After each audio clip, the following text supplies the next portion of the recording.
अस्सलाम वालेकुम my YouTube friends. तो आज हम रिव्यू करने जा रहे हैं ड्रामा सीरियल लोग क्या कहेंगे के एपिसोड 6 के प्रोमो का। तो सबसे पहले बात कर लेते हैं पिछले एपिसोड की। तो दोस्तों, पिछले एपिसोड में आपने देखा कि हसीब के घर में चल रहा होता है हसीब का स्वयं। तो वहाँ पर बैंक वाले आ जाते हैं जिनको डील करता है हसीब का दोस्त और कज़न साद। वहाँ पर वो उनसे डील करता है।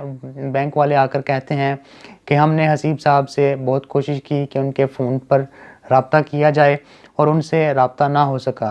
तो यहाँ आकर पता चला, आगे से साथ बताता है कि जी वो उनकी वफ़ात हो चुकी है और आज उनका स्वयं है। तो बैंक वाले कहते हैं कि जी हमें ये मुनासिब मौका तो नहीं, लेकिन हम प्रोफेशनल हैं, हमारी मजबूरी है, तो हमें ये बात करनी पड़ रही है। ये घर उन्होंने लोन लेकर बनवाया था जिसकी गुज़िश्ता 1 साल से कोई किस्त अदा नहीं की गई और गाहे-बगाहे हम उनके साथ बात करते रहे और मिलते भी रहे। तो कुछ दिनों से उनके साथ रब्ता नहीं हो रहा था। तो प्लीज़ आप मीरब साहिबा के साथ हमारी बात करवा दें। तो आगे से साद इसरार करता है कि ये मुनासिब वक़्त नहीं, उनकी हालत भी ठीक नहीं कि वो इस तरह के मामलात को डील कर सकें। लेकिन बैंक वाले इसरार करते हैं कि हमारी मजबूरी है, अगर आज ये काम ना हुआ तो फिर ये मामला हमारे हाथ से भी निकल जाएगा और ये आगे चला जाएगा। तो वहाँ पर साद को मजबूरन बुलाना पड़ता है और उनकी मुलाकात करवानी पड़ती है मीरब से। तो वो मीरब को सारा माजरा बताते हैं। वो मीरब से मिलते हैं और उसको बताते हैं कि आपकी गुज़िश्ता एक साथ रहती हैं और आपका घर जा रहा है ज़ब्तगी की तरफ। अगर आपने गुज़िश्ता किस्तें ना अदा की तो आपका घर 2 दिनों के बाद ज़ब्त हो जाएगा। तो वहाँ पर मीरब का भाई बोल पड़ता है और कहता है कि व्हाट नॉनसेंस, ये क्या है, ये सब कुछ गलत है, झूठ है। वहाँ पर वो उसको दिखाते हैं सारे डॉक्यूमेंट्स और कहते हैं ये डॉक्यूमेंट्स हैं, ये सारे पेपर हैं, इनमें मीरब साहिबा का नाम भी हसीब साहब के साथ मेंशन है। वहाँ पर मीरब का भाई कहता है ठीक है, हमने सब कुछ सुन लिया है। तो दोस्तों, वहाँ पर बैंक वाले फिर चले जाते हैं। इस सारे वाक़े के बाद मीरब हो जाती है बहुत ज़्यादा परेशान और वहाँ पर फिर उसका भाई आता है और उसको कहता है कि तुम परेशान मत हो, मुझसे जो बन सका, जो हो सका मैं करूँगा। अगर तुम मुझे कुछ दिन पहले इस बात का बता देती तो मैं कुछ ना कुछ बंदोबस्त कर लेता। तो कोई बात नहीं, अब भी मैं तुम्हारी मदद करूँगा। वहाँ पर सुन लेती है मीरब की भाभी उनकी बातें।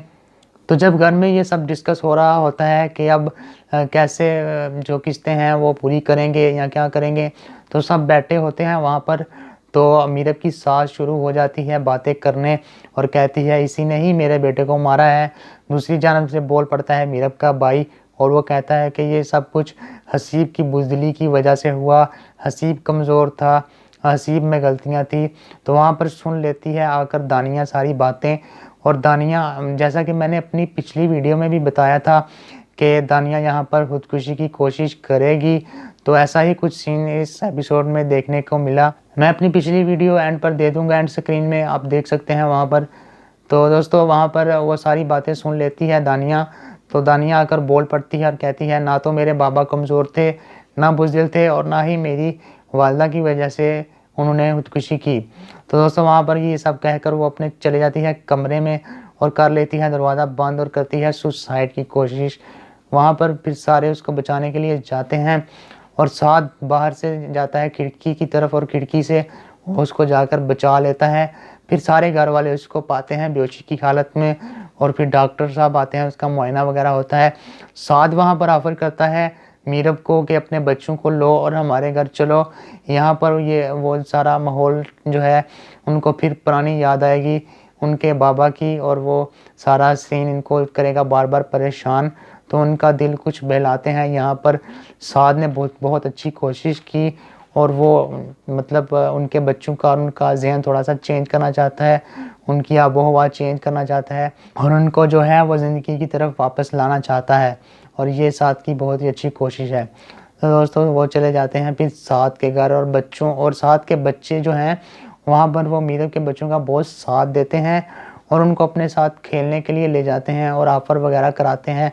यहाँ पर साद की बीवी का भी बहुत अच्छा रोल है और वो भी बहुत ही अच्छे तरीके से मीरब के बच्चों को डील करती है और उनका ज़हन चेंज करने की भरपूर कोशिश करते हैं। तो दोस्तों, मीरब कोशिश करती है बैंक जाने के लिए, बैंक जाना चाहती है वो अपना सारा ज़ेवर बेचकर। वो चाहती है कि मैं अपने घर का कर्ज़ जो है जो किस्तें हैं वो अदा कर दूं।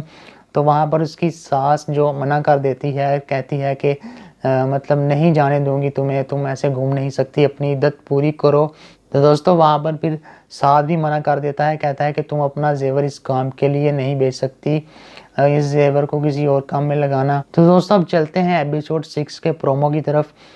तो अगला एपिसोड कुछ इस तरह से होने वाला है कि अब ये सब शिफ्ट हो चुके हैं साथ के घर में। वहाँ पर जो मीरब की सास है वो उसको कहेगी कि अब कितनी देर हम इन पर बोझ बने रहेंगे और कब तक ये हमें मतलब अपने साथ लेकर चलेंगे। जाओ और अपने बच्चों के लिए छत का इंतज़ाम करो, इनके लिए कुछ घर का जो है इंतज़ाम वगैरह करो। तो यहाँ पर मुझे लगता है कि वो मीरब को अलो कर देगी कि तुम अपना जेवर बेच दो, मतलब यहाँ बैंक जाओ, और वहाँ पर ये इजाज़त दे देगी उसको। तो मुझे लगता है कि मीरब भी अपने घर का इंतज़ाम करने वाली है और एक घर लेगी वो, और वो घर ऐसा होगा कि मतलब वो ना तो इतना बड़ा होगा, मतलब एवरेज घर होगा, पहले वाले घर से छोटा होगा, बस रहने के लिए छत होगी। यहाँ पर मीरब को साथ भी कहता है कि तुम्हारे बच्चे इस घर में सरवाइव नहीं कर पाएंगे। दूसरी तरफ बच्चे भी कहते हैं कि मामा हम यहाँ नहीं रह सकते, हमें अपने घर वापस जाना है। तो मीरब कहती है कि जिनका बाप सर पर ना हो वो रह लेते हैं, उनको गुजारा करना पड़ता है। तो दोस्तों मुझे लगता है कि अगले एपिसोड में मीरब जॉब भी तलाश करने की कोशिश करेगी और हो सकता है कि उसको जॉब मिल भी जाए। तो दोस्तों मेरी वीडियो को लाइक करें, शेयर करें और चैनल को कर दें सब्सक्राइब। मिलते हैं अगली वीडियो में, तब तक के लिए अल्लाह हाफिज़, बाय बाय।